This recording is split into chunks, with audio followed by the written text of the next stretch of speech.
Grey Dawn is a beautiful game. The deep religious imagery makes for some bold visuals throughout, but is there any more to it than that? Let's see. I will not lose my faith. I know you will give me a sign. The game is set in 1910. You play as a priest who's haunted and guided by the memories of a boy he exorcised. You jump around from dreamy, heavenly settings to satanic hellscapes regularly throughout this 4-hour story, solving simple puzzles but mainly taking in the visuals and the story, which is told out of order in a very, very obtuse way. More on that in a minute. Gameplay wise, it's more of a walking simulator than a puzzle game. And I suppose on those terms it does just fine because the environments are beautifully detailed and pleasant enough to explore. But you may have noticed I'm sounding a tad down on this game despite the many positives to be found in the visuals and such. Well, let me explain what ruins it all for me. The problem is the story, but more so the way it's presented. The story itself is incredibly confounding. There are lots of twists and turns and events that are presented out of order that, although are fine plot points by themselves, clutter your overall experience by constantly throwing you from place to place, listening to mundane religious quotes from the priest or the boy. Of course, we are blind, though seeing we do not see, though hearing we do not hear. Stranger broke the flow of the holy tears. He was an ignorant. He ran from truth, but he fell into a dark sleep. He took the missing element with him. By the end, I did get the gist of what the overarching story was, but by that point I was so overwhelmed by the forceful imagery and so painfully underwhelmed by any kind of emotion for what was going on. To put it simply, I didn't give a shit about any of the characters, especially my own character. No. This game is a beautiful mess of artistic imagery and ideas that are packed together so tightly that there's no room for you to stop and catch your breath. The amount of gorgeous models and lighting and symmetry in the church altars and crosses and pictures of Jesus everywhere, and all of these religious symbols just assault you with their glory at every turn, just not in a pleasant way. An image of Christ. What a curious gift. You will find more of these. They are all scattered. While in most walking simulators you're a ghost, just passing through some beautiful world, here you're right at the centre of things, with the narrative taking place essentially in your mind. David, if you don't show yourself, the entire village will see me off to the gallows.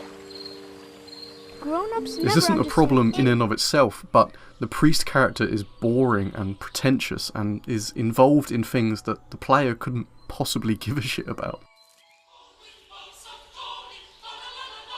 He's haunted by the memory of an orphan boy who he's been accused of killing during an exorcism, but you're given no reason to care whether he did it or not. Other than a love interest he parred off because he was more in love with Jesus. But I never thought you would put your love for God above me. The priest character is just flat all around. Besides, the real world mystery is so obscured by the ethereal religious overtones that I gave up trying to follow it as it unravelled very early on.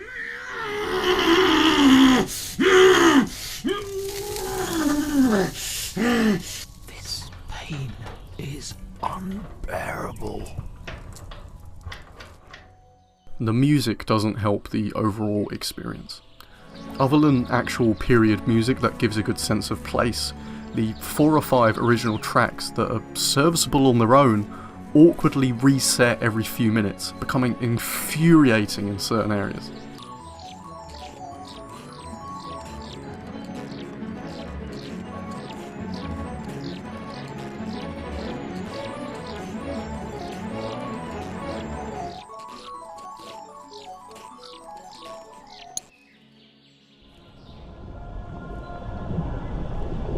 One positive I will give Grey Dawn is the presentation of the more hellish segments. They're far more interesting both visually and in the audio design than the heavenly areas. There's some genuinely quite messed up images, with the brothel, volcano, and tomb areas being particularly well done. Look at these teeth sticking out the ground. Ugh.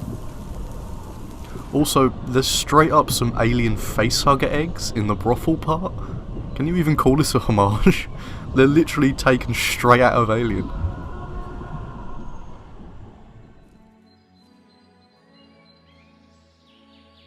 Overall, I've really wanted to like this game.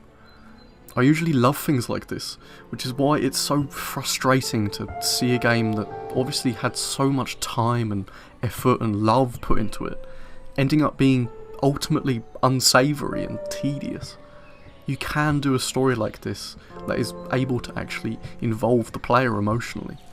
Games like The Vanishing of Ethan Carter and What Remains of Edith Finch, and even Layers of Fear to some extent, and I hated that game.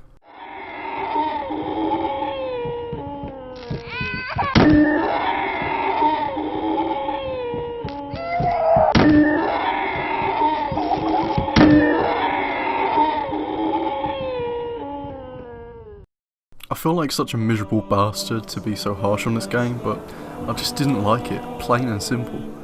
Although, weirdly, I think I would recommend it.